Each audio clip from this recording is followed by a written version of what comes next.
makes him more powerful. So fine, whatever. Replaying the footage, both are shocked by what they've caught on tape, and Katie wants to go away, but Micah is clearly intrigued, wanting to figure out how to bring the ghost back. Good thinking, buddy. Yeah, why don't you just invite the freaking ghost to dinner? As Katie becomes more stressed out, Micah begins to read a book to learn about the demon's behavior, that it exists to cause pain for their own amusement, stalking people for decades, which definitely sounds like exactly what Katie has been experiencing. She's even more uncomfortable, especially after having experienced similar incidents before, and urges Micah to put away the camera, worried that it is making the spirit mad. While Micah is butthurt, the reality of what's going on begins to sink in, as Katie never told him about a ghost chasing her around for years. Seems like something you should tell your partner. That is fair. That night, some loud banging is heard in the house that wakes the couple up, but when going downstairs, everything is fine. And even Micah seems a bit disappointed by how mild the spirit is acting, and proceeds to directly taunt it, shouting, "Is that all you got?" into the walls. Yeah, that's probably a smart thing to do, taunt the angry demon. But it appears that he's still looking for real proof of what's haunting them. Going back through more footage, he hears a demonic growl on the audio, and believes that it wants to communicate with them, going out immediately to buy a Ouija board to do so. The others plead with him not to, and he's like, "Yeah, I totally promise I'm not gonna buy one. Wink wink, ladies." I'm buying one right now. The activity does start to crank up a bit, odd shuffling noises waking up Katie, followed by a thud from downstairs. So yeah, it seems like this spirit dude is pretty mad. Shouldn't have called him out like that. Downstairs, the lamp is wavering around, a staple of the series, as we will come to see as well. It soon becomes more targeted on Katie, as we know, and she starts to display strange behavior, waking up in the middle of the night and standing motionless for hours, watching Micah sleep. She's definitely gonna get possessed. This is further backed up when Micah finds her later outside on a swing, with no memory of how she got there. Toby is building towards his endgame. Still got 5 more movies to go, bro. Micah, in spite of constantly being warned not to, decides to bring out the old Ouija board, even though he promised not to use it, clarifying that he only borrowed it. Oh, okay, sure, dude, that makes it totally fine. Katie is sick of his shit, leaving as they continue to argue. Lingering on the board, the plants begin to eerily blow, and the planchette darts around the table quickly and then catches on fire. Guess that's how he says hi? Despite Katie becoming increasingly terrified, wanting to get help from a demonologist, Micah continues to brood until his soul is collected. So yeah, someone in their family years ago made an evil deal, which telling Dennis about the girl's house Christie's supernatural plight. Their great-grandmother made a deal with the demon to get rich, meaning according to the deal, they want the family's firstborn son. And naturally, Hunter is the first that has been born on Christie's side since the 1930s. Man, that is one patient demon. Dan puts Hunter to bed as we fast forward through a few hours and the low rumbling inevitably starts. The basement door flings wide open, Abby running down and then getting attacked in the living room. Curse you, Toby, leave that puppy alone. You can take all these other dum-dums though, that's fine. Just leave the dog. This must have all been just a ploy to get Christy alone. Once discovering the injured dog, Dan and Allie rush it off to the hospital, and the spirit immediately goes after Christy. She's dragged down into the basement, the door closing, then emerging later with a distant, zombified look in her eye. Obviously possessed just as her sister was, or is. Like I said, a little hard to pin down the timeline here. Something is definitely off about Christy. Allie noticing a large bite on her thigh, just like with her sister. But hey, at least the dog is okay, hooray! Leading to a weird moment where Allie goes to check on Hunter and Christy vanishes, suddenly then appearing at the door. Okay, well that's not good. Allie hopes to understand Christy's sudden change, and in earlier footage sees her being taken down to the basement, which even skeptical Dan can't argue with at this point. Something spooky is definitely going down in this house. He also realizes his previous mistake with Martine, now understanding she was aware of things from the very beginning, and reaches out to her for her help. The plan is to transfer the curse that has plagued Christy to someone else. According to Martine, it has to be in her bloodline. So who else but her sister, in order to save themselves? Well, that's pretty dadgum selfish. And even before starting the transfer ritual, Christy springs to life, the lights in the house all cutting out, the spirit starting to knock shit over, the chandelier shaking around. They can hear that they're down in the basement. It's dark as hell down there, making him a prime candidate for a jump scare. Woo yeah, gotcha sucker. Come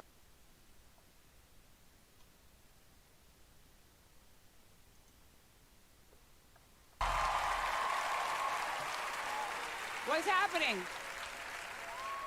What even is vinegar? I mean, I know it literally means sour wine. So when I open up a bottle of wine, but I don't drink all of it, and then it starts to taste kind of sour after a few days, is that vinegar? Well, kinda. At least it's the start of vinegar. That is exactly what happened a few years back to the author of this book, Vinegar, the Eternal Condiment, by Reginald Smith. Here he is. I had a coworker that had introduced me to home brewing, and so I thought I could make a maple wine from maple syrup, and it tasted absolutely horrible.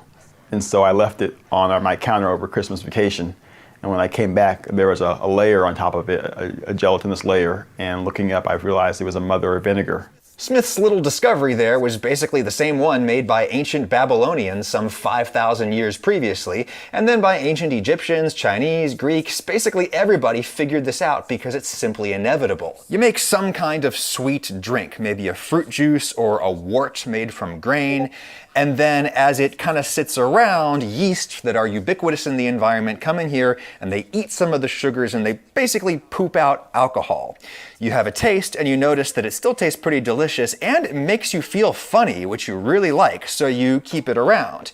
But then as it continues to sit, a different class of microorganism from the environment settles in here, a class of bacteria known as acetobacters. And they eat some of the alcohol and then basically poop out acetic acid. And if they're really happy, they decide to settle down and build themselves a little house. This is called the mother. Mother of vinegar is basically a big party of bacteria on the top of your wine or alcohol. The acetic acid bacteria form together and they begin producing cellulose, which is the same compound that makes leaves, grass, to provide like an environment for themselves. That helps them to get air from the environment, which they need to make vinegar, as well as contact the alcohol in the brew, which they need to make vinegar as well. And if you're an ancient Babylonian, you maybe push this creepy layer aside to get yourself a swig of your drink that makes you feel funny. You think, this tastes really sour now, and it's not making me feel funny anymore. This sucks. But I've got some bland hunk of beast over here, or maybe one that tastes kind of off. I wonder if I could make it taste better by pouring on some of my sour juice. And indeed, it does taste good. And a few more happy accidents later, you realize that if you leave your food in your sour juice and seal it away from air, your food doesn't spoil. You've pickled it in a liquid that's too acidic for other microbial life to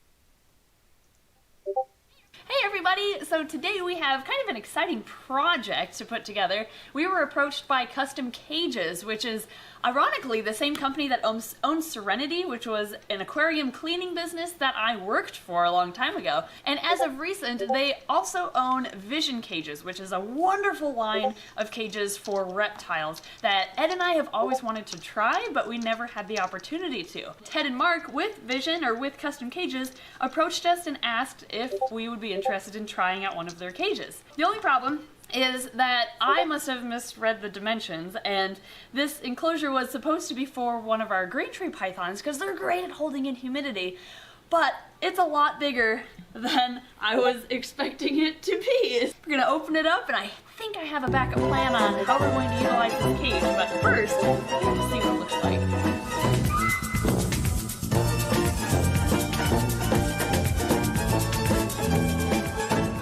Alright, let's see what this guy looks like. One thing that I like about Vision Cages, even though I've never tried one before, is that they're all one piece, so there's no assembly required. This is so exciting! Our first Vision Cage. You ready for this moment? Oh! Oh! I could have cut right in there. Look at that! Okay, so it looks like we have our glass panels on this side, which I might pull out just to set aside. It's right here. That looks really cool. Wow, it's surprisingly light. You need a knife. I think I will need a knife for this. Well, it's like metal. Oh, you'll need tin snips then. Tin snips? Never heard of that. Wire cutters. I do know this. Yeah. Jeez. Yeah, here, we'll trade. I'll hold the camera. You get it, Ed. Squeeze! Yeah. It's really easy, isn't it? Just cut these. Thanks to editing. You don't want nobody else to. There was to be a. Nice. Okay. Ooh, shiny. So you're going like that. Oh, that's easy. Oh, that's really slick. Okay. Nice. I really like that. See what's taped in there, don't you? Yeah, there were handles. Only do this once. It's gonna be straight. It's gonna be straight enough. Yeah, that's true. In a building channel. Sure. I'm not gonna pull out a level for this. Good. Nice. That's really easy to put together. And The one on the right's a little lower, but that's alright. it's close enough. Okay, so the one thing that concerned us with this enclosure and the species we're keeping in it, which are garter snakes, were there were a couple of gaps, which for many species of snakes out there, it's not going to cause an issue at all. But since we'll have garter snakes in here that will probably someday give birth in here, baby garters are teeny tiny little things, and they would be able to squeeze through the little gap in between the glass panes here, as well as we saw a little bit of a gap down at the bottom here and up near the top where this glass slides into around the frame. So what we did was we took some weather stripping and we attached it to the side frame to kind of block this gap, and now the glass slides perfectly in front of it to create almost a seal there. And then we also added the weather stripping in between the glass panels to block that gap. So I think that solves the only concern we have with this enclosure. And the last thing we have to do is, since we put a little bit of sealant here, we're gonna cover that with some shiny metallic black paint so it matches the rest of the frame. We did not add the weather stripping on this side because this glass panel is on the inside track, so it actually is already flush with the frame and there is no gap there. And this is really only an issue with garter snakes or water snakes because they give live birth to very small neonates. Any other species of snake that you're going to keep in this enclosure, even adult water snakes and garter snakes, there's no risk of them escaping from what we can tell.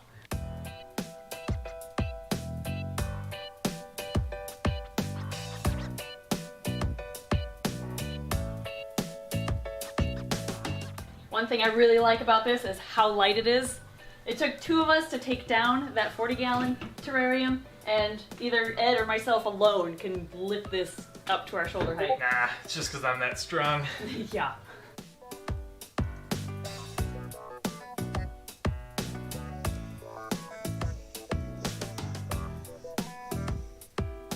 The next thing I really like about this is there's still a grate on top, so I can still hang my cool log that they love. Question is our magnetic ledge gonna work, or will the plastic be too thick for the magnets to attract to one another? Let's see. Oh, it works! Nice. That's so cool. They have a little nook up here because the ceiling is raised. Oh, they're gonna love that. Oh, I'm so excited.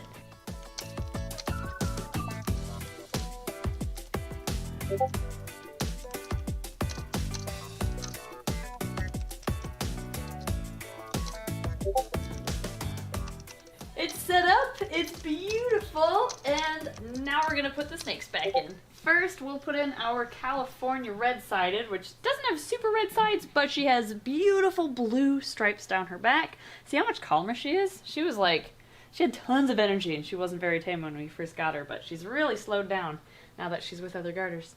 Go on in, check it out, you're the first. Go poop first. Claim it as yours. Next we have Twiggy, who is just a plain old common garter snake. She actually goes to a lot of my programs because she's so friendly and she eats in front of crowds. Here you go. Check it out. Next we have...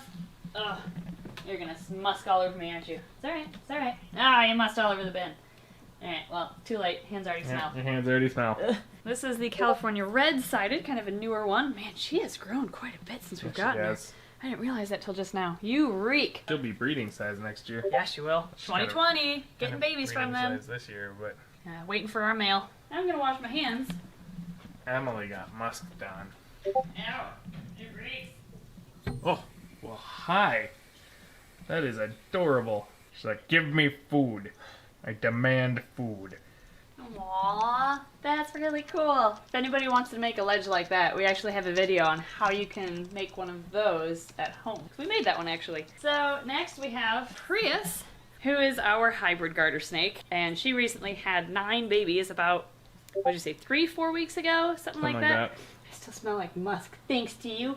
But the exciting thing is, I'm pretty sure she is gravid again. Like, we did not pair her up a second time. She's just having a second round of babies this year. We are almost positive. Do you think so? You were feeling her too, right? I think she might be. I'm pretty sure Either she gained weight back really fast and now she's chunky, or...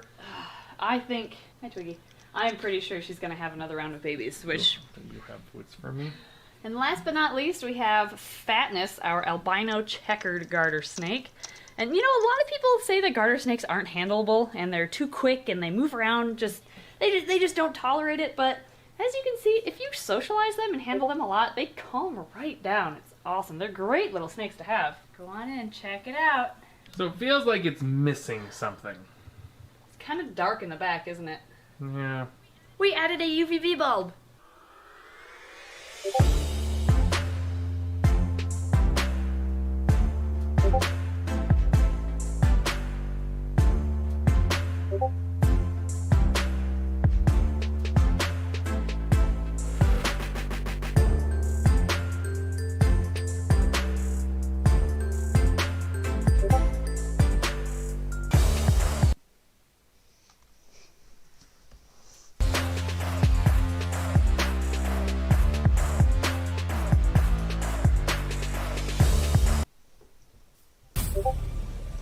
We're not all gonna make it through, but this is the only way.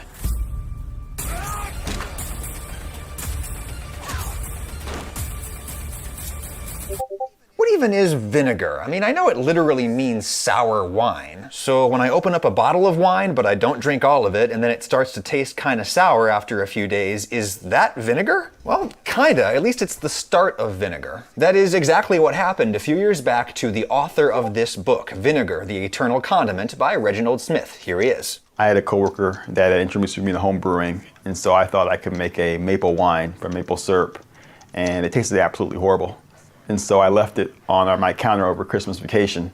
And when I came back, there was a layer on top of it, a gelatinous layer. And looking up, I realized it was a mother of vinegar. Smith's little discovery there was basically the same one made by ancient Babylonians some 5,000 years previously, and then by ancient Egyptians, Chinese, Greeks. Basically everybody figured this out because it's simply inevitable.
.22-ounce T-bone steak, double order of hash browns. This is what billionaires eat.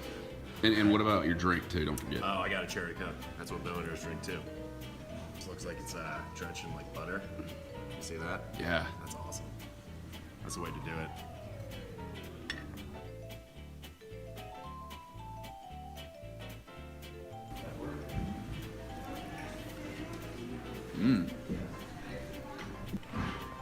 So it's pretty good. It's juicy. Burn on top. That in this private little dining room in here, and had his meal as he's sitting right here and then enjoys his T-bone. And sorry, well, it's not open to the public.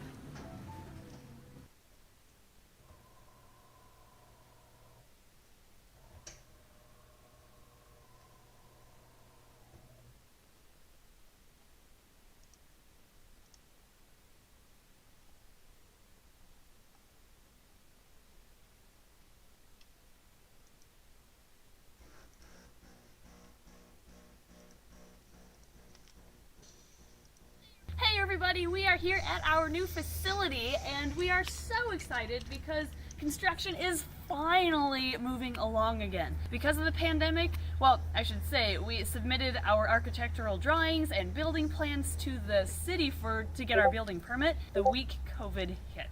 So they didn't even look at it for 3 months. Now we're finally moving along on this building and we finally have construction started up again and things are happening inside. So let's go in there and look.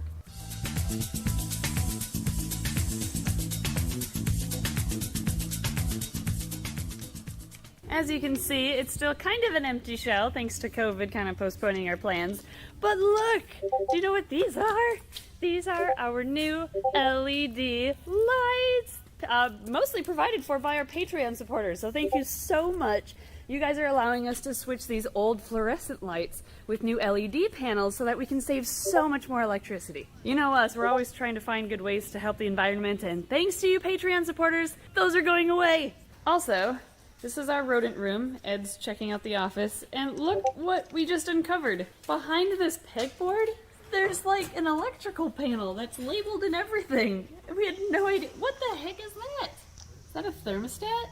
I don't know what that is. Man, oh, and there's a switch. Ed, what do you think the switch does? I mean, I'm guessing it shows power from the panel to. Yeah, right. But what is that? I have no idea. The things you find. Over on the other side, we have the old bathroom remodel. So remember how this led to a single bathroom there and a single bathroom here? Check out these amazing bathrooms. Yeah. Isn't that glorious? Yeah, look at that tile. How about this one? There's two. Oh, this one's even worse. Yeah, this is the guy's bathroom. Sink, toilet. What else do you need? Well, now all of that is going to be men's bathroom. And it looks like they're actually laying in the new piping. PVC's got a PVC pipe down. Oh, cool. And then on the other...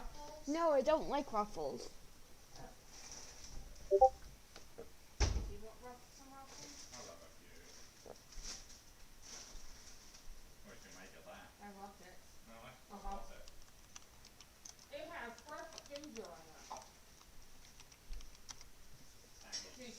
Other side, this is going to be the women's bathroom. So this must be the toilet, you think? And that must be sinks. Yeah, that must be the sink, you're right.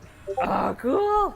So you remember that big, like, garage/storage area that was here? This, I don't know what they used it for. It's like a garage, but it's in terrible condition, so we're gonna demolish the entire thing. Yeah, all this is going away. Gone. And you know that really big sign that used to be on the corner of the building here? Gone. This entire section is currently torn up and being resurfaced because it's going to be a new little parking lot just for school buses. Uh-oh, is he coming back? Oh, I bet he's getting rid of that pole. That pole has got to go. Goodbye, pole! You're not much longer for this world!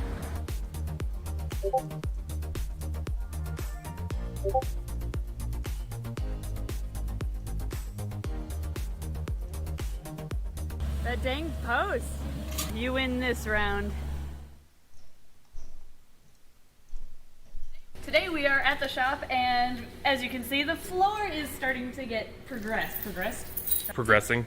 We're currently having the top layer ground up so that we are going to resurface it. It's going to look brand new. We're also working on the water and the renovation of the bathrooms. Unfortunately, because of the minimalistic plumbing this building had before we bought it, the 1-inch lines weren't gonna do with the amount of water we need for both the bathrooms and all the reptile enclosures. So we had to expand the water line to 4 inches, which took a while to coordinate with the city, but that is now done. We have bigger water lines now, and officially water is turned back on in here.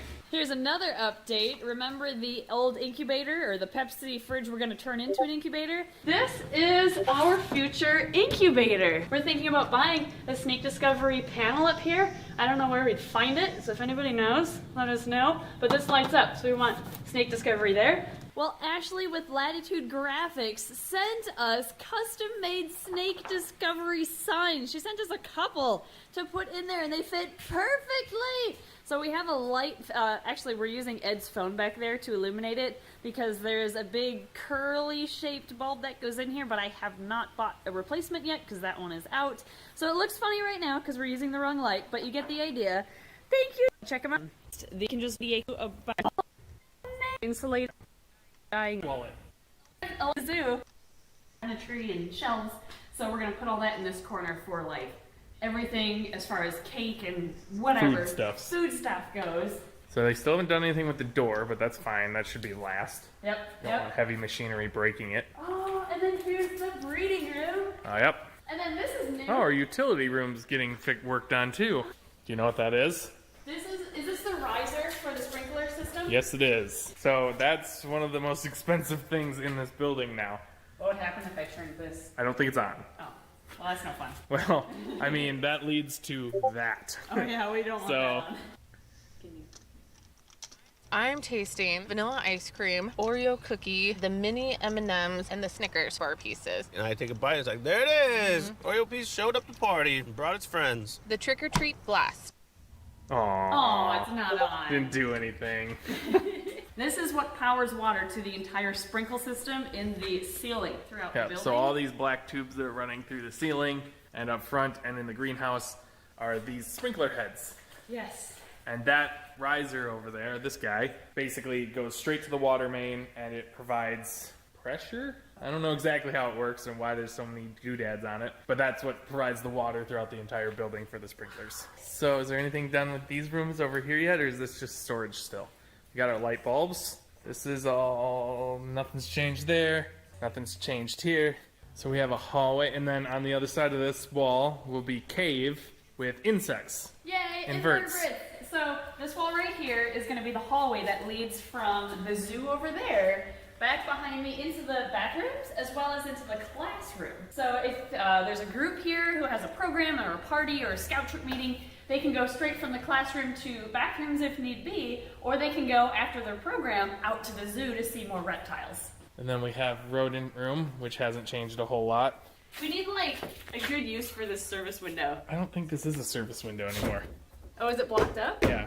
Well, we have to use it for something because our office is on the other side. Well, I think the other side is like, I don't think there's a wall there. I think they just left a weird window there. Oh, weird. Yeah, there's nothing on this side. Can we punch it through and make a service window? We could. What if we're in our office and we're like, you know what? I need 2 mice. I need to smell rats. Yeah, good point. Maybe we won't. So we're in the hallway that leads to the bathrooms, the zoo, and the classroom. And along this whole wall that they're building, we're going to incorporate like 10 and 20 gallon long tanks into the wall for an invertebrate wall. And this is going to be a cave themed hallway. So it should be like kind of dimly lit with maybe blue LEDs on top of the inverts. Oh, I can't wait. The invert cave. Yeah. So a lot of fun updates today, some of which we weren't even expecting ourselves. But Ed and I are actually going to take off to probably Home Depot, rent a truck, and get some sheetrock. And we're going to sheetrock this wall after we finish insulating it. Entire wall. Hooray. Ready for a big project? No. The last thing I want to show you before we start our sheetrocking project for today is actually a surprise in the greenhouse. I'd like to give a huge thank you to Bob from Park Printing for this amazing sign. Look at that! It's a new sign for our front doors! Doesn't it look amazing? I am so stoked with how awesome this turned out. This is gonna go right above the front doors, and we can't wait to install it. We're gonna wait until the front area there is done and probably repainted, but that's gonna make a huge impression. So huge thank you to Bob with Park Printing as well as Marley for lining it up. Your sign is gonna look fantastic and we're so excited. So I'll put Park Printing's link in the description below for anybody interested in printing projects. And now I think it's time for us to start our drywall project. Are you ready? We've been putting it off long enough. Visitor, hello. Oh, I scared her.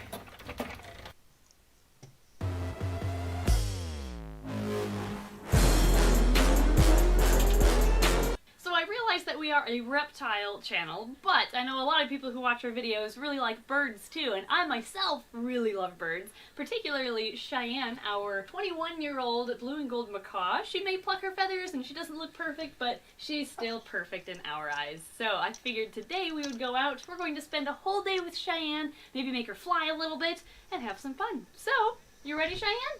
Should we get your harness on and go? Let's go!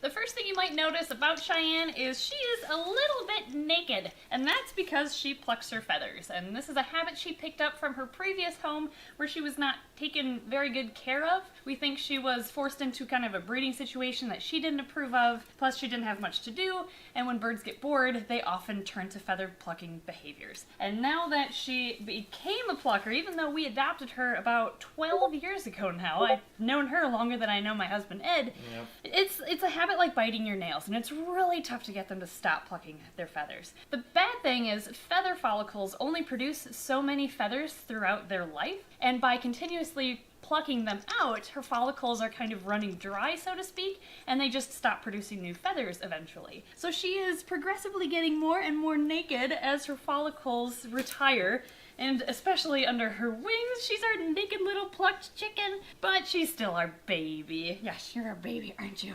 So she's spoiled rotten and makes up for it with her personality, but you're a little naked. That's why she wears a bandana. Another thing I should mention though, is she is fully flighted. She has all of her flight feathers here. We've had both wing-clipped birds and non-clipped birds. We're not gonna talk about the controversy between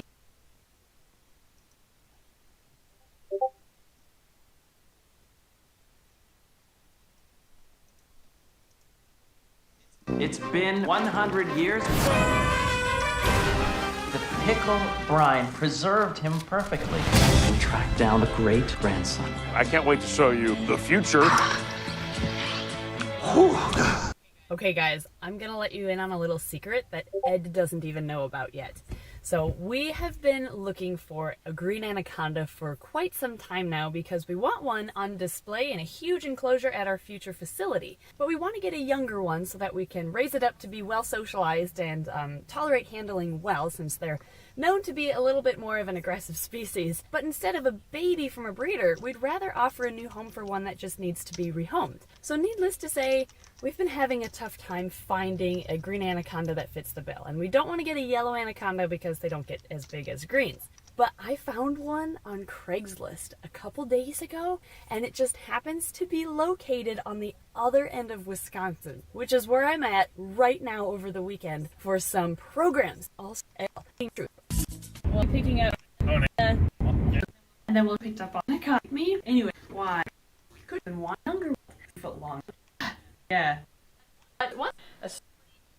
And we're planning on having her enclosure just above or below the Woma python enclosure at our zoo so that you can see all the differences. And we want to like color theme their enclosures to like the outback in Australia where they're native from. So I can't wait to see her in her final habitat at our facility in the future. Kind of a fun fact about the Woma pythons and black-headed pythons is that they are the only two species of pythons that don't have heat-sensing pits on their lips. And one theory as to why they don't have pits is because they are reptile eaters in the wild, like they'll eat other reptiles, including snakes.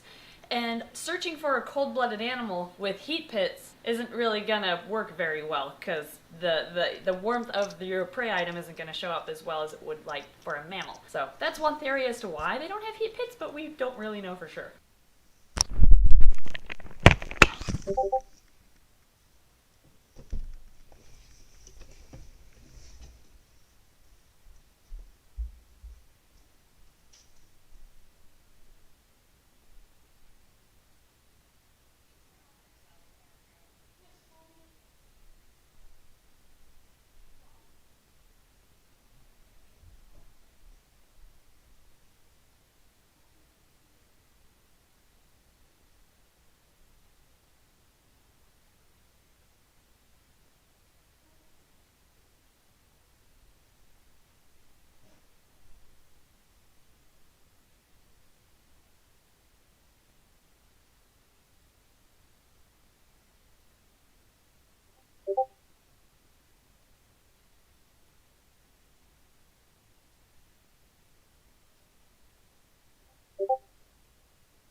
Don't have any more until tomorrow. I know. Good Dodo. Would you feed him? No. Little tiny toes.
And then the last animals we got on this trip are actually 2 new species, and they are both amphibians. And since amphibians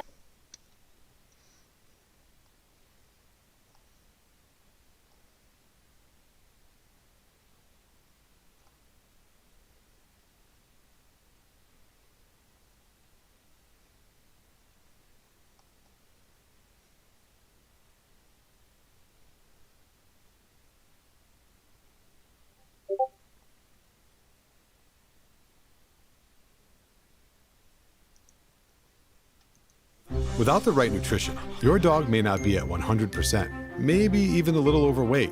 But with Petco's new Right Food Finder, finding the right food is easier. Help your dog get back to living 100%.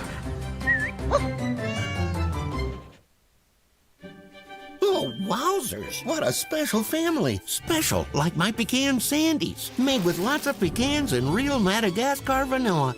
Only elves can make cookies this good. Keebler, made with magic, loved by families. Got a pretty short, but at the same time, pretty time-consuming agenda today. I'm shipping off 3 reptiles to their new owners. We're still not taking in reptiles for now, because if you've seen the most recent video, I'm currently moving locations again. I think this is, in my lifetime, like the 7th time I've moved, and just in the past few years, it's like the 4th or I think the 4th time that I've moved. I don't want to have to move this often, but like I said in that video, which the video is doing so well they gave me fireworks. I mean, I guess it's a pretty good title, Forced to Move Out for Keeping Reptiles, which is 100% true. And it's where we've been keeping every animal that we take in from people that need to rehome. In addition to that, I'm going back to the house, where I will be moving out the axolotls next. And first, I'm just waiting for food to arrive, because I haven't eaten. Look at him go, he's almost here. I can't believe I'm gonna do this, but if there's a chance you want to use DoorDash and help support my problem, there's a link below where I think you get like 15 bucks in rewards. I appreciate it. Oh dear. Here in my garage. You know what I like more than this mess of garbage? Product. I'm funny, please laugh. So I'm packing some invertebrate orders right now. I think the geckos are at a different look. I don't know why I'm dancing. This is our invertebrate products. If you want to check it out, hold on. We sell some pretty cool stuff, including invertebrate kits. So 3 of these were ordered today, so I'm shipping these out.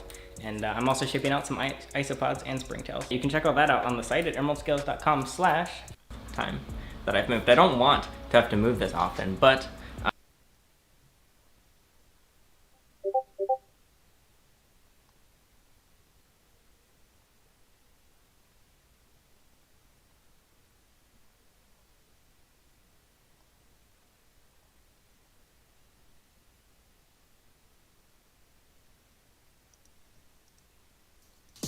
Good and Gather is an easy way to brew bold roasts. Good and Gather, only at Target.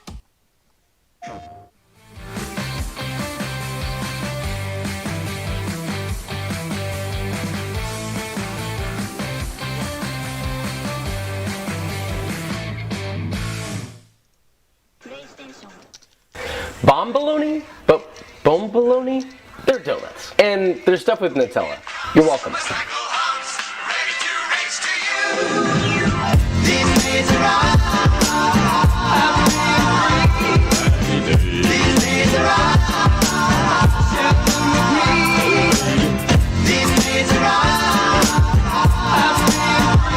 So, bomboloni. Or at least that's what I think the correct pronunciation is. If it's not, I'm sorry. These are essentially Italian stuffed donuts. Sort of like a jelly-filled or a cream-filled donut. The cool thing about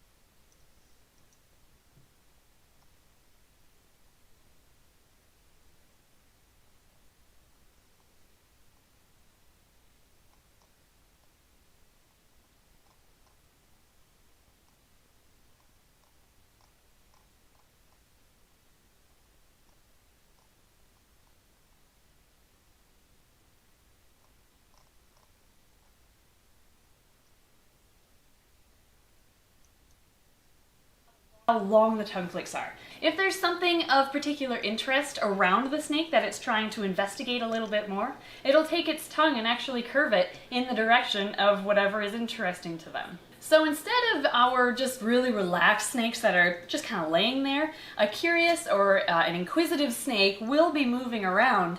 It's basically checking out its surroundings, but it's not focusing its attention on one specific thing. It's just generally looking all around itself. There are, of course, some exceptions to this, as there are with anything. Say, for example, our bull snake Janet, my very first snake, he would take like 10 minutes out of his day and just smell. He would tongue flick a stick in his enclosure for about 10 minutes. He didn't think it was food or anything, he just wanted to check it out and see what that stick was. I guess it was just particularly interesting to him. So again, the signs or body language of a curious snake can vary based on individual. By the way, if you haven't seen Doug on the channel before, he goes to all of the programs with me at libraries and schools and scouts, so even though he might be sitting in here I'll move him, he's very friendly. Even though he might be sitting in this S-curve, I know based on reading the rest of his body language that he's not in a strike position. I mean, this guy isn't head shy, he is fantastic. So he and I are very close. We've been working together for many years. Alright, this is Hannah, one of our bull snakes. She is probably our friendliest bull snake that I use in programs, so I'm just going to have her with me for this. Where let's talk about body language of a hungry snake, like feeding behavior, feeding movements. Snakes that are hungry will act in a way that they're moving around, but it looks like they're on a mission to get to something. They'll almost lock eyes with you or something that moves past that catches their interest that they think could potentially be food. Or they have just learned to associate you with providing them with food, so they follow you around when they're hungry. This is also accompanied by very quick moving and frequent tongue flicks, because they are trying to investigate that food item and determine whether or not it's food. And again, if the food is off to one direction or the other, they will flick their tongue in the direction of the food. They may even go so far as to intensely stare at you or whatever is of interest to them that they think could be food with those quick tongue flicks, and they'll follow it. Like if you take a mouse that they want, they'll follow it around their head because they are really interested in eating that. Let's take a look at this in person. We're going to put Hannah in this little container. Bull snakes are great at showing off feeding behavior because they love to eat. Alright, we have our mouse, and this is a very, very small meal for her. I actually need her to be a little bit hungry to eat at a program tomorrow. So this is all you're getting today. Check this out though, I'll turn her. Oh, I thought I was gonna turn her. Okay, so see how much more alert.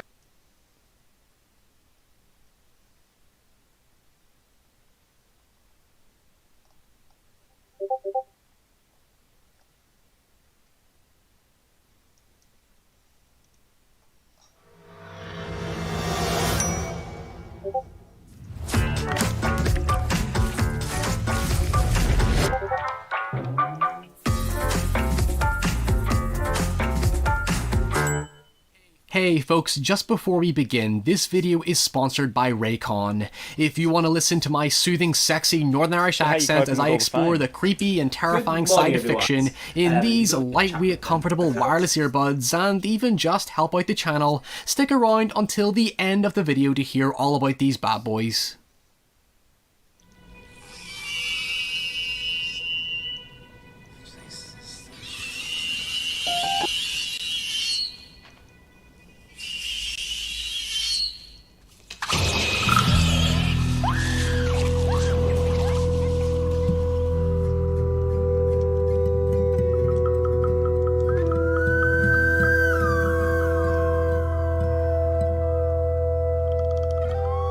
The Ruins is a story guaranteed to ruin any desire to ever travel into the exotic unknown.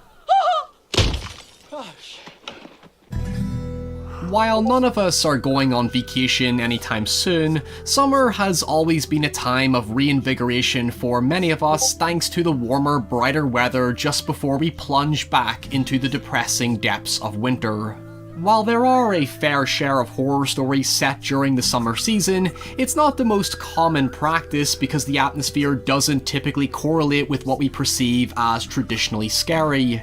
Yet The Ruins brings a remarkably simple yet malevolent edge to summer screams and tourist terror by combining the natural and supernatural into a sinister Lovecraftian-esque hybrid. The story begins with two American couples vacationing on the Mexican peninsula when they're invited by a German tourist to explore an old Mayan temple in a remote part of the Mexican jungle. Now, if Hostel has taught us anything, it's to be wary of any European stranger inviting us into an isolated part of a country you know very little about, but The Ruins doesn't hide anything about its characters. They're your typical group of relatable personalities who are just as curious and cautious as any one of us. Sure, venturing into a supposedly forbidden tourist zone isn't exactly the brightest idea, but it's only in retrospect do they realize it for reasons I'll explain later. Once they finally reach this exotic destination, very quickly are they forced to the top of the Mayan temple when confronted by a band of armed Mayan villagers, and things somehow find a way to drastically escalate from there. We have to cut him off. Cut what off? His legs. Tell me you're joking. There's an interesting juxtaposition to how The Ruins is paced in both the book and the film. Things happen just as sudden as they do slowly and deliberately.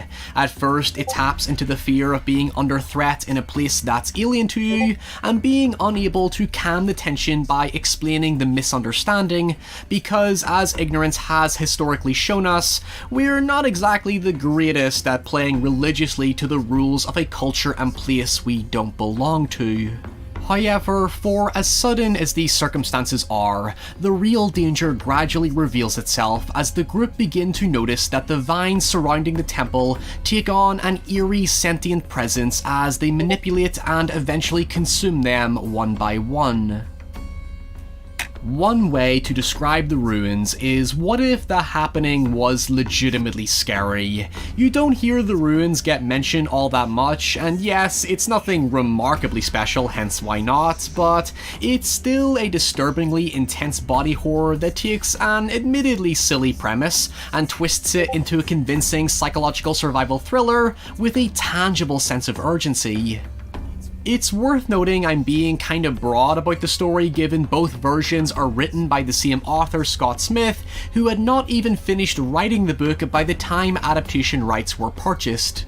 Both versions are not tremendously different, mostly changes and omissions here and there that leave the film disappointingly condensed in comparison, hence why I highly recommend the book for the grander, more insidious details, yet the key difference is that the book is much grimmer than the film due to its heavier nihilistic themes. Somebody's coming. Somebody's coming. Nonetheless, it's a story about survival as the group's leader Jeff, a doctor in training, tries to ration supplies, find a way off the temple, and more or less try to keep everybody alive and sane. One of the main criticisms you'll hear about the film is its gratuitous graphic violence, and while I do believe some stories aim to shock for the sake of dramatic effect rather than any intellectual purpose, here I feel it justifies itself with a constant feeling of desperation, panic, and claustrophobia as the vines encase the temple more and more. It didn't help that at the time of its release, the torture porn craze and even the whole tourist terror concept had become exhausting, that the ruins wasn't bringing anything new to the table, if indeed I think it's by far a more exciting concept than many of these other efforts. But it's a situation that warrants a grisly, visceral approach because the characters are fighting against both the agonizing heat, lack of food and water, fearing for their lives, and of course the vines that both figuratively and literally any desire to ever travel into the exotic unknown.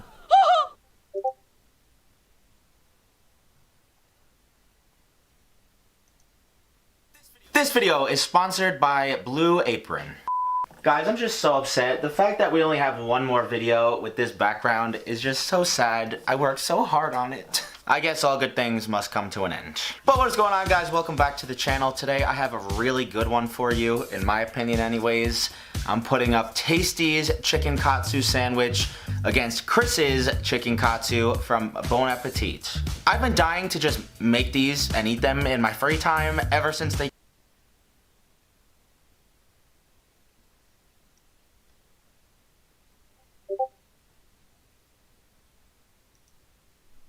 for help, saying they're killing all of them. Well, that's distressing. He tries to get their coordinates, but there's no further response from the mysterious person. They're about to not be in a position to help anyone anyway, as the storm turns torrential, water furiously spilling onto the boat. And then an absolutely massive wave swells and crashes into the boat, flipping it over and sending everyone overboard, then clinging on to the overturned boat for refuge. Everyone makes it back to the boat, except for poor Heather, who was down below when the ship flipped, and unfortunately there is no sign of her after this, as something and his two lead girls getting ready for their ceremonial deaths, making bloody symbols on their hoods before placing them over their faces. John slowly removes his mask, revealing a devilish visage, scarred with a pentagram symbol, yellow eyes, and sharp teeth. Seeing the other ladies' bags have become horrifically fused to their skin, Payman manifests in the real world, yowling and sending Jess out in a hurry. Price is back too, asking her to follow and finger gunning himself in the head, eyes rolling back and turning white. Payman screams at her again, sending Jess back to that picture of her and her dad many years ago. He calls her again with a dire warning that they're coming and she has to stop them whatever it takes, which sure makes it sound like the surviving Payman members are preparing to assault the station, and right on cue a bunch of masked and armed dudes show up, threatening Jess that she's gonna die. But she's made a promise and is unwavering with this new threat, chasing down the men and taking them out one by one. Picking off the last one, he has some choice final words. The blood of Payman's children will resurrect his flesh. About to fire, another shot rings out from behind, getting her in the back. It's a returning Cohen. Confused, Jess drops to the ground and then understands the sergeant's reaction. The body of the man she was just so certain was an attacker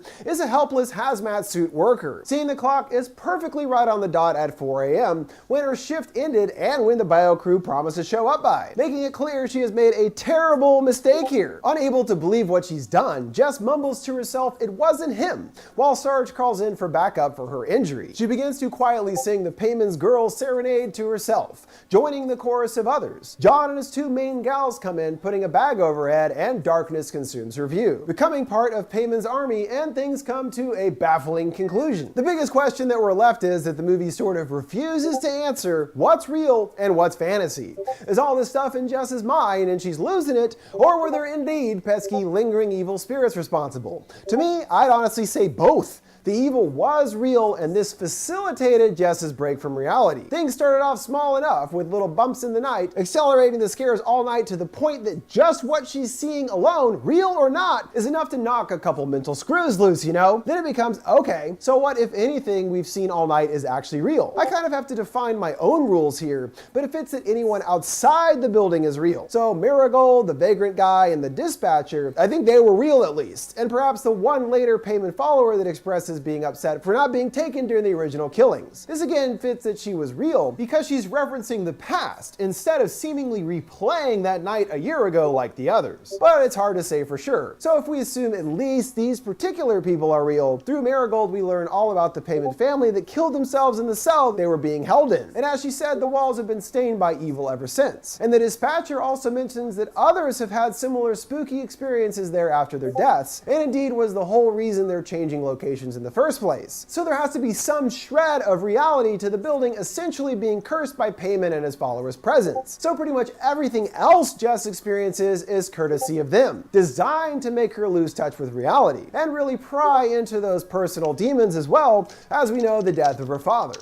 which drives her to stay when she should definitely be leaving, and is even the reason she became a cop in the first place. It's obviously a weak or sore spot for her, which they take advantage of, in particular at the end when murdering all the hazmat crew and getting shot by Cohen. So then what was the actual spirit's plan? It's hard to make out exactly, but it seems that they always intended to lead to that outcome of her driven insane and killing others. There must be something to it being the 1-year anniversary of their deaths, and as mentioned, their hope is to bring Payment back in flesh form by spilling others' blood on the cursed grounds. So it stands to reason, based on everything we've seen occur, that this was the spirit's whole plan, putting Jess through the ringer and spilling blood to be able to bring Payment physically back in some sense, which could be what happened at the end. They succeeded in what they were attempting. I wonder too if Cohen knows more than he's letting on. He's seen all weird and aggressive when she first meets him, and had to know what happened to her dad as well as the real story of the cult family, which makes me think that he might actually have been involved in their scheme or something, or again was at least more aware of what was going on than he ever let Jess in on. Regardless of what happened, it definitely appears that Payment is the victor here, and his family's malevolent spirits aren't going anywhere anytime soon, even if he's not back in a completely corporeal sense. We also don't even know what happens to Jess in the end. She got shot in the back, but we don't see the actual injury or anything. Does she die? Who knows? It doesn't even want to tell you that much, but probably, I would assume, yeah. This brings us to the conclusion of this in-depth look at Last Shift. Ultimately, we don't really ever know for sure what the heck is going on, but at least through what we piece together can make some semblance of sense of all the madness. Overall, it's still a worthwhile look for some memorable sequences and scares, but is ultimately let down to me by the incoherent story. And I do wonder just how much was changed during production, considering it was originally called Payment King of Hell. It really seems like there's a lot of stuff in the end that ended up mutating as the movie was made. Oh well, it's still pretty good. And don't forget, you can send me requests for any TV shows or movies you'd like to see me explain by sending them my way on any of my social media accounts at Foundflix. Also make sure to vote on our next viewer's choice ending explained, Orphan or The Woman in Black. What did you guys think of Last Shift and its ending? What's your interpretation of the story and what's real or not? Let me know your thoughts in the comments below. Make sure to like, subscribe, and follow. Thanks for watching Foundflix. See you next time.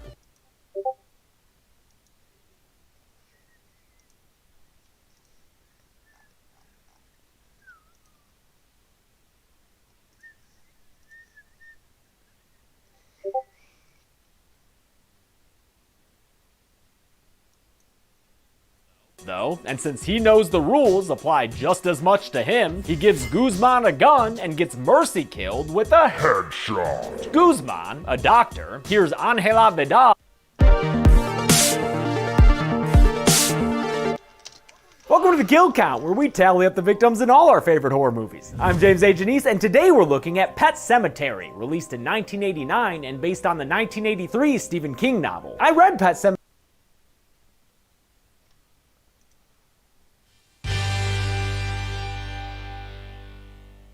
Well, hi there.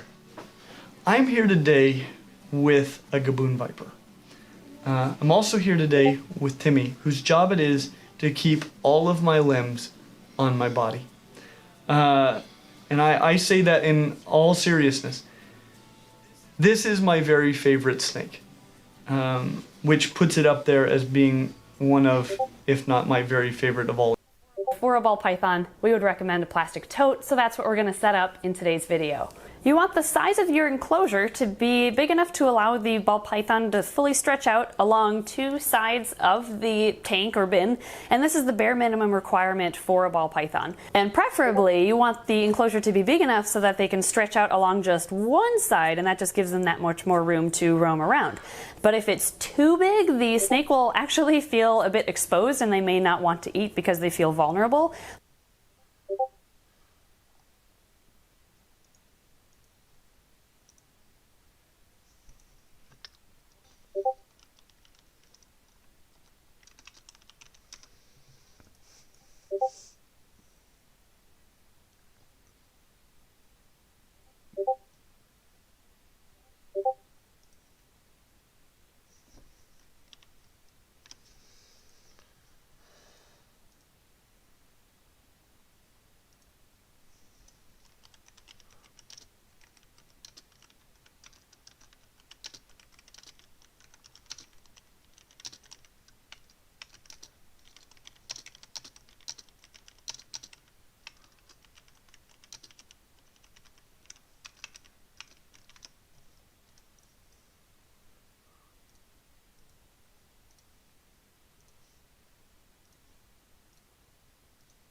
Hey everyone, this is Emily with Snake Discovery, and today I'll be showing you how to sex your snakes.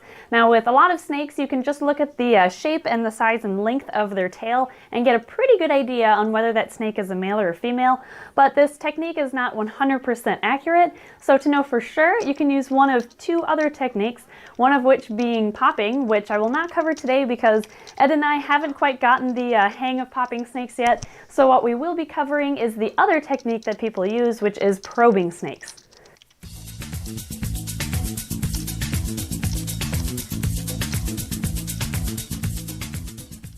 Hognose snakes are one of the only species of snakes that you can pretty accurately sex them just by looking at the underside of their tail.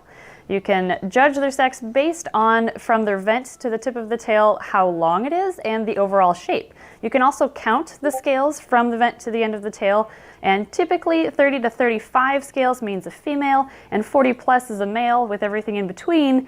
It's a little bit harder to tell. This one is a female. You can tell she has a tail that tapers off rather quickly, and it's also short and stout.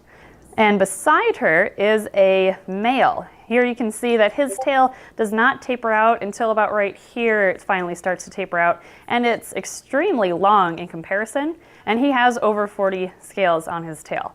So this pair is a pretty obvious example, and it's a lot easier to tell apart once they become adults. Hatchlings can be a little bit harder because their scales are so tiny and therefore hard to count, and they haven't matured yet, so the tail shape can sometimes throw you off.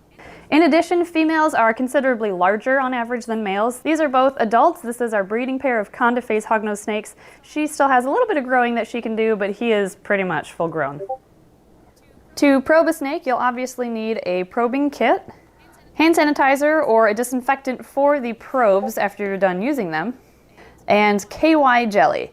A lot of people will also use petroleum jelly, and this is a lubricant that you'll be putting on the probes themselves, but the petroleum jelly, since it's petroleum based, if it gets lodged inside of the snake, it's not going to be absorbed by the body of the snake and may cause issues. Not saying it will, but there's a little bit of a risk involved. Since KY gel is water based, that's why we recommend using this instead.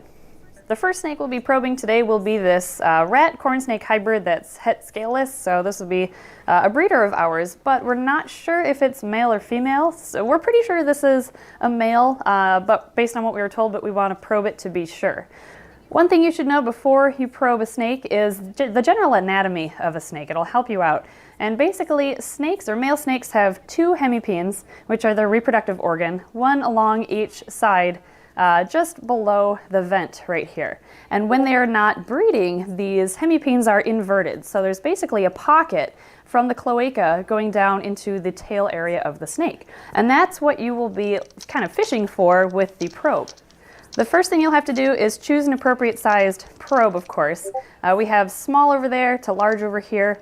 You don't want one that's too big because you want it to slide into the pocket of the hemipene. So for the snake, I think we'll use this probe.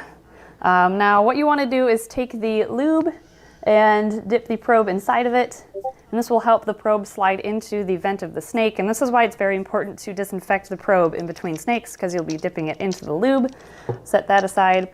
Now, this part is a two-person job. One person, thanks to Ed, he'll be holding that end of the snake, and then I'm going to securely hold the tail upside down with my non-dominant hand, take the probe in this hand, and slide it underneath the scale that covers the vent of the snake.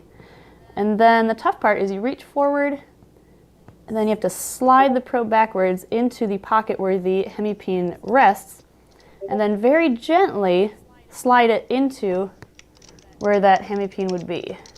It sometimes takes a couple tries. There we go, we've found it. And now we're going to slide it into the snake, and then when you feel resistance, I already know this is a boy. When you feel any resistance at all, put your finger down on where the probe went to, slide it out. Sometimes. That's the boy? Oh yeah. Oh, he's. Oh, those are sperm plugs.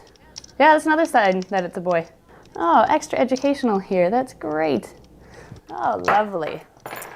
Focus. We definitely have a boy, since these were sperm plugs that just came out. Usually that doesn't happen. But the probe went down. Shoot, how far did it go?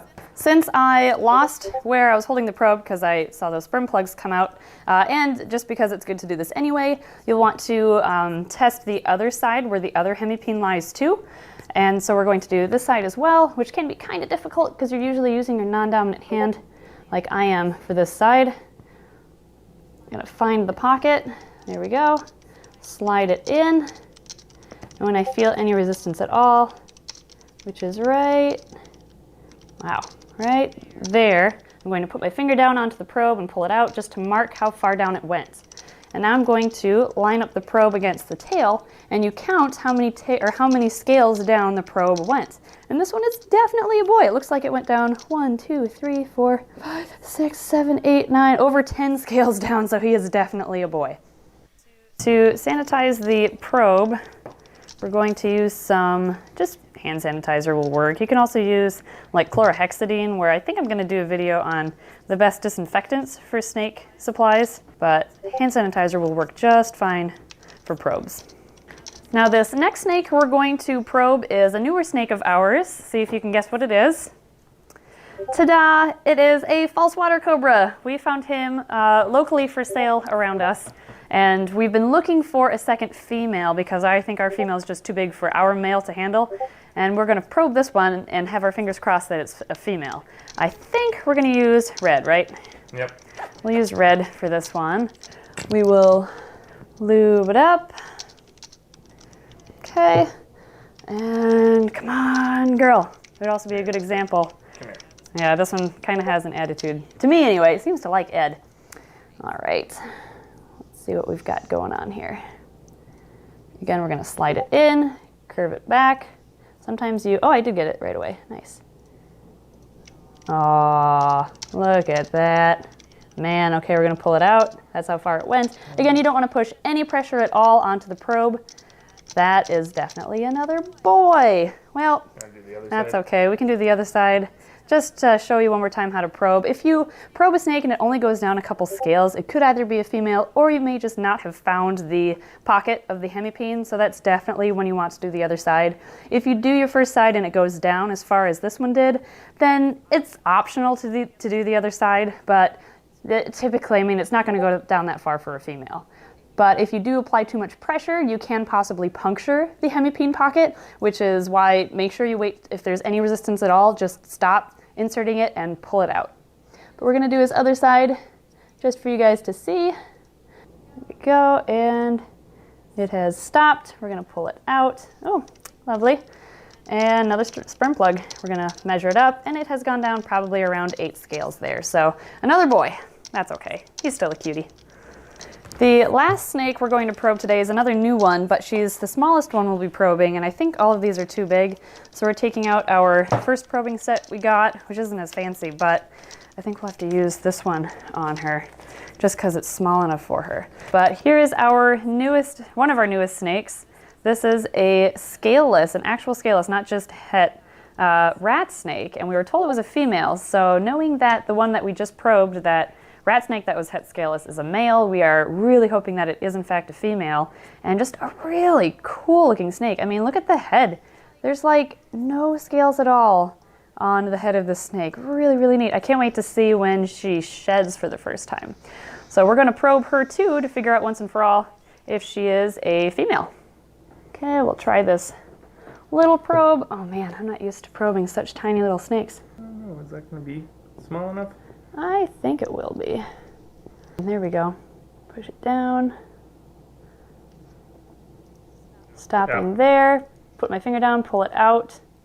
Oh, this is a tough one. This one went down 1, 2, 3, 4, 5, 6 scales, it looks like. I would say that's a female. Yeah, I mean, when they go down only 6 scales, then it's kind of in between the male or female. We could probably do the other side. Yeah, we're gonna do the other side. Oh man, left hand. There we go. Pushing it down. Oh no. Oh no. Finger down. Oh, that one went down. Oh, wow. I think we have a boy. Yep, that one went down at about 8 to 10 scales. Shoot, so this one is a boy as well. That means we still need a het scaleless or a scaleless corn snake. But that's okay. He is still really pretty, really cool snake. We'll be hanging on to him. And I guess we will just continue our search for a female that will be compatible with him. Okay, so we want to show you what it looks like to probe a snake that is a female, so you know how far to expect the probe to go down. So here is our last snake. This is our Woma python, or one of them, and we know for sure that this snake is a female. So theoretically, the probe should only go down about 2 to 3 scales past the vent. So again, we're going to hold the snake securely, slide the probe underneath that subcaudal scale, and down into the pocket. And it has gone down and stopped right there. So I'm going to pull it out. And it has gone down 3 scales. So that is our female. Obviously, you don't want to try probing a snake on your own without having been trained in person by a professional, but hopefully this still makes a nice lifespan too.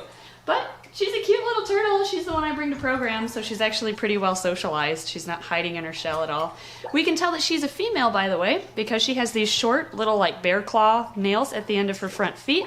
A male map turtle or painted turtle would have much longer claws. So we have just the 3 of those in this 75-gallon tank. Some people will say that you can't cohab different species of turtles. It really depends on what kind of turtles. Tank. This is a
40-gallon tank. We have 3 little stink pots.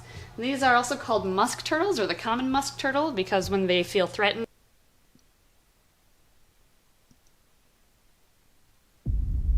There's a fog out there. It wants to wrap itself around you.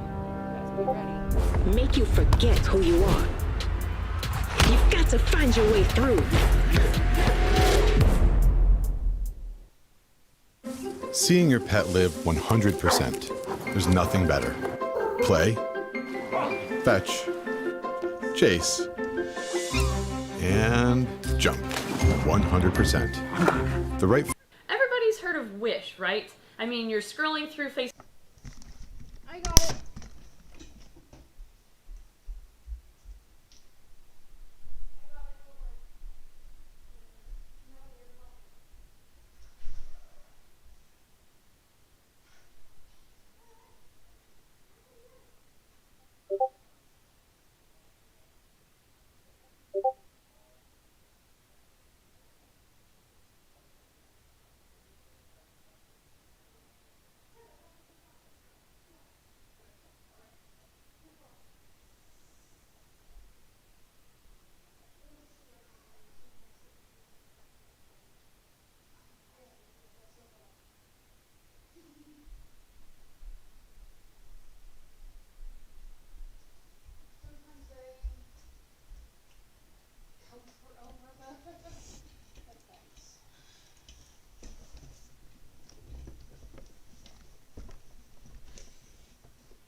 Facebook or another app, and then a recommended product from Wish shows up, and you're always tempted to get it, but I'd always been kind of sketched out like, is this a scam or not? Well, Ed was browsing Wish, and he came across reptile products for insanely cheap prices. So we took the risk, and we ordered up a bunch of different reptile products so that we can test them out in today's video.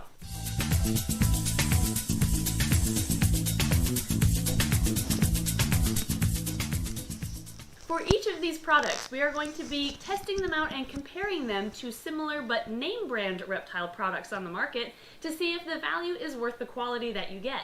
The whole inspiration behind this video was actually when Ed came across a heat mat that was produced by or available through Wish. All of our heat mats in America have this cord and a plug that just plugs right into the wall outlet, but that means you have to use a thermostat, of course, to regulate the heat mat's temperature and prevent it from overheating. However, the heat mat sold through Wish has a built-in rheostat, which I don't know why the heat mats in the US aren't made with these already. Maybe there's a reason behind it though, and that's why we got this, is so we could test it out today and see how well this works. The heat mats sold through Wish, and by the way, Wish is not a sponsor to this video. I should mention that right now. They are not a sponsor. Now, the cost of these mats is considerably cheaper than the name brand reptile mats we have in America. This one here is $9 for a 7-watt mat with the rheostat built in, whereas a similar, just an 8-watt was the closest one we could get to. An 8-watt Exoterra heat mat is $17.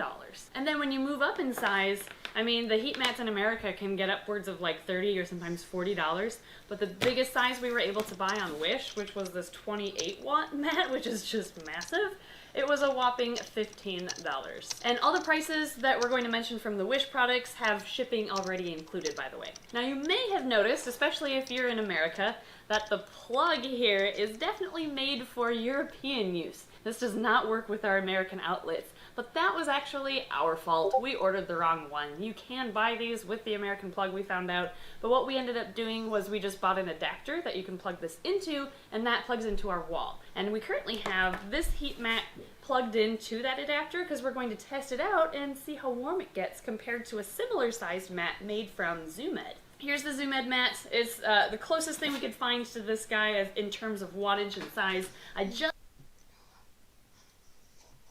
Today we are checking on Prius, our gravid garter snake, who should be giving birth any day. Oh my gosh, that's a baby. That's a baby crawling through the branches. Oh my gosh, and there's another one on the ledge. Ah, Prius, you had your babies. You had your babies.